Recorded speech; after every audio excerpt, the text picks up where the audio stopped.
Our next story is about a sensitive, intelligent, gentle person who's been engaged in one of the world's most brutal occupations for more than 20 years. Meet professional wrestler Jerry Lawler, the surprisingly different man behind the mask. I am Jerry the King Lawler, and you people ought to get down on your hands and knees and kiss my feet just for the privilege of being in my presence.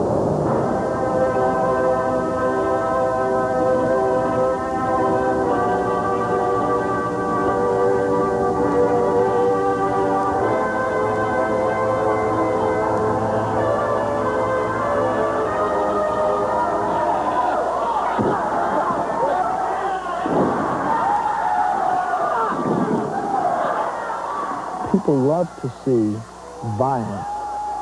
They love to see dangerous, violent things happening to other people. 40-year-old Jerry Lawler is the heavyweight champion of the United States Wrestling Association. The USWA sounds a lot bigger than it is. The bouts take place in towns like Paducah and Evansville, where professional wrestling is the theater of the common man. If you look around to the fans out there and ask them, hey, what do you want me to do to this guy? Well, you know, they're going to say, kill him, punch him, knock his head off. And then, bang, when you do it, it's like, did that for me. Most USWA wrestlers are kids on their way up. They're all after Lawler's belt so they can make the jump to a bigger association.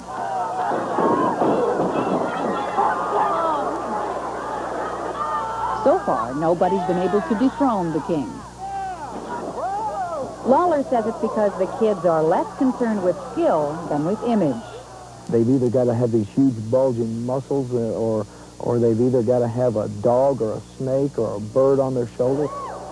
They've got to be something that will make a kid want to go out and buy a doll of them. They got to be a human, walking, living, breathing cartoon. You won't see Jerry Lawler hyping himself this way. He's just too shrewd a self-promoter. Pretty smart old wrestler named Jackie Fargo, who I used to idolize. One night when I first started, I was fixing to go out before my match and talk to the fans, and he said, hey, kid. He said, let's say you were going to a concert to see maybe Elvis Presley. While you were sitting in your seat, waiting for him to come on, the opening act was on, you looked over and you saw Elvis walking around through the crowd talking to the people. He said, wouldn't that take some of the mystique away from seeing him later on when he came on? I said, yeah, it would. He said, well, sit down over there and wait till it's time for your match. Memphis, Tennessee. Jerry Lawler was born here to a working-class family and still lives here today. We have the King of the Ring, Jerry Lawler, on the David Page Show. Okay, Joe, go ahead. You've done more for the image of Memphis than anybody else I know of. Even Elvis? Particular Elvis.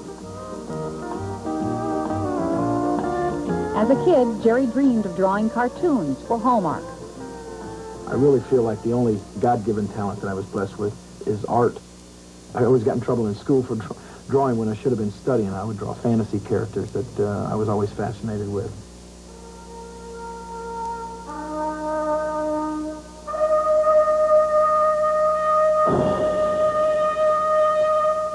I am that larger-than-life hero.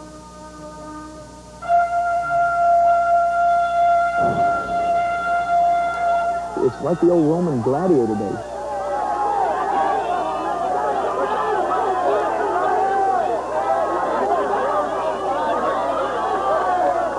Wrestling fans live vicariously through their heroes. If I insult them personally, they appreciate it almost because they themselves were actually a part of the event. You're the star that they've come to see that night, but you have actually acknowledged them personally.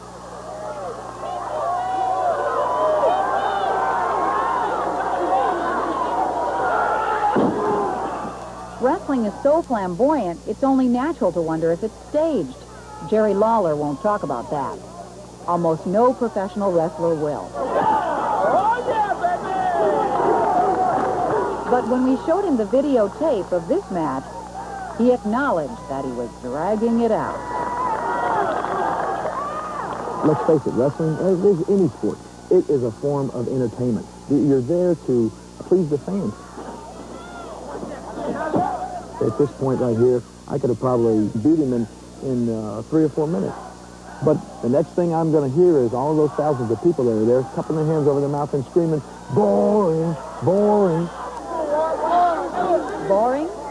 Just ask Paula, Jerry's wife. I don't sit ringside anymore. I stay in the back of the Coliseum and just watch it from very far away because one time I got a little too close.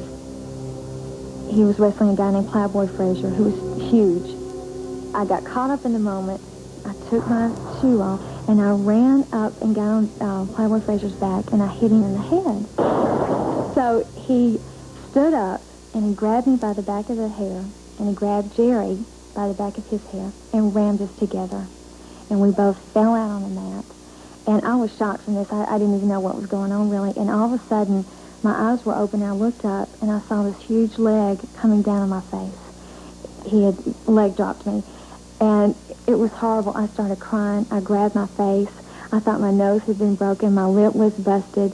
And all I could do, I saw stars. And all I could do was just lay there and cry. And you know what these are? Some of these are put up there with chains. Instead of ring ropes, they put barbed wire up around the ring. These nice 4 teeth right here used to be mine. Pulling your legs between a ring post like this, that resulted in groin surgery that put me out of action for several months. Occupational hazards, I guess. Jerry Lawler earns about $300,000 a year for these occupational hazards, some of which comes from a percentage of USWA revenues. He fights as much as 5 times a week and spends more time on the road than in the ring. It's a tough life, a lonely life. There's no health insurance, no corporate pension plan that will kick in when you're too worn out to continue. Doctors were right. 2 days after John was born, he died. The traveling and the white lines and the hotels, it's boring, but it's a necessary evil to do what you love.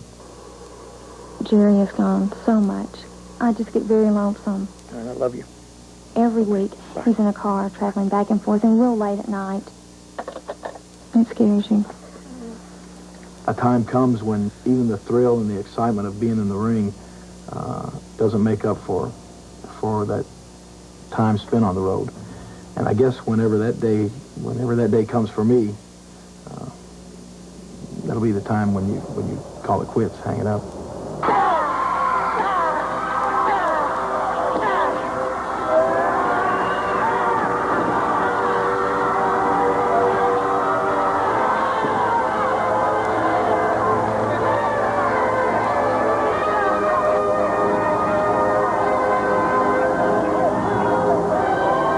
Ordinarily, you're fairly exhausted at the end of the evening. There's that little feeling there that, hey, show's over, folks. You know, I'm going home, okay? I gave you your money's worth inside. Don't try to get more out of me now. Let me go home.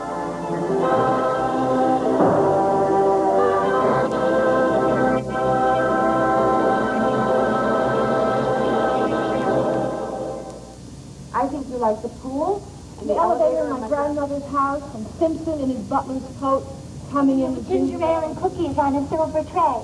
I think you like all that stuff just as much as you like me.